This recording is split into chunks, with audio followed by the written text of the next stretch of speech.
All right, welcome. We're going to talk about something that's on pretty much every busy professional's mind. How do you not just keep up, but actually get ahead in a world that's changing faster than ever?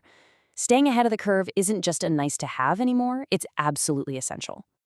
So, I want to start with just one number that really sets the stage for everything we're going to talk about 85%.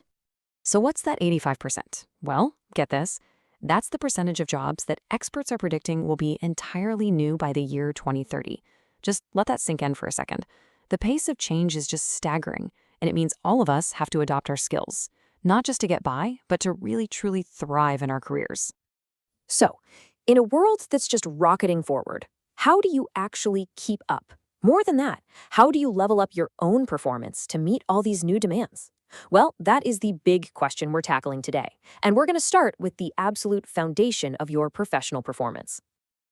Okay, so let's dive right in. We're going to get super practical here and start by looking at some strategies you can use, like right now, to learn faster and master those new challenges head on.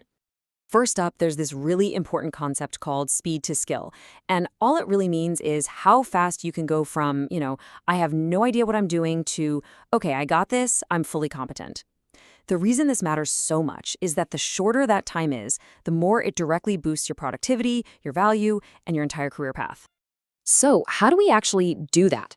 Well, performance experts point to 5 key things. First, you gotta set super precise goals, so you know exactly what finish looks like. Second, get feedback and get it fast so you can fix mistakes on the fly.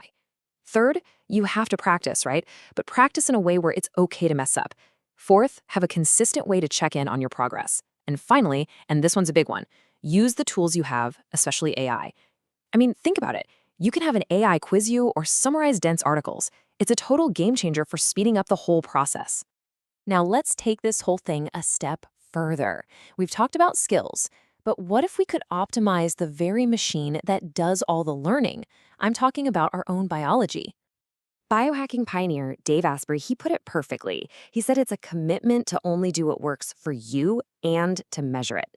And that's the key right there. This isn't about some one-size-fits-all solution. It's about personalized, data-driven improvement to take control of your performance from the inside out. And when you start talking about biohacking, you're going to hear the word nootropics a lot.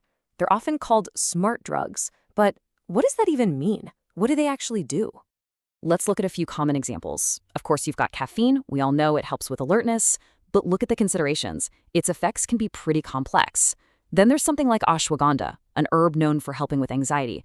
But hey, it's not for everyone, especially if you have certain thyroid conditions. The big takeaway here is that enhancement isn't some magic pill. It's a trade-off, and it's deeply, deeply personal. Okay, so we've covered skills, we've covered biology. Now let's look at the absolute cutting edge. The stuff that could totally change the game for human performance. This right here points us to the next frontier, brain-computer interfaces, or BCIs for short. Yeah, we're talking about a direct line between the human brain and a computer.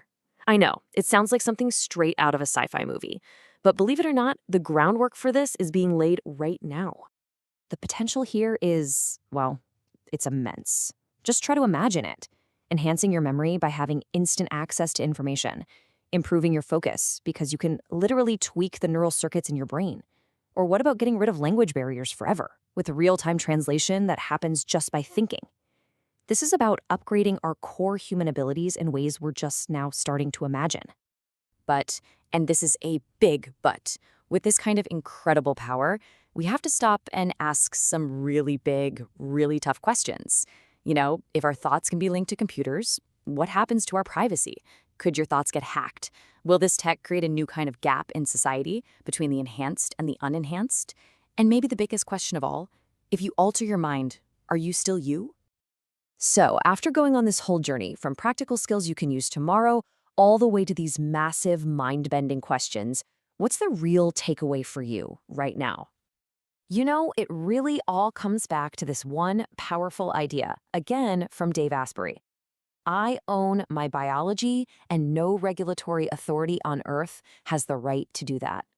And that right there, that frames this entire conversation around a core principle for every single one of us: personal autonomy, personal responsibility for your own mind and your own body. Which leaves us with this final critical question to chew on. As this technology keeps redefining what it means to be human, who actually gets to draw the line? And you know what? That's not a question for scientists or ethicists anymore. It's a question for all of us as we chart our own course toward peak performance. The power and the responsibility is ultimately yours.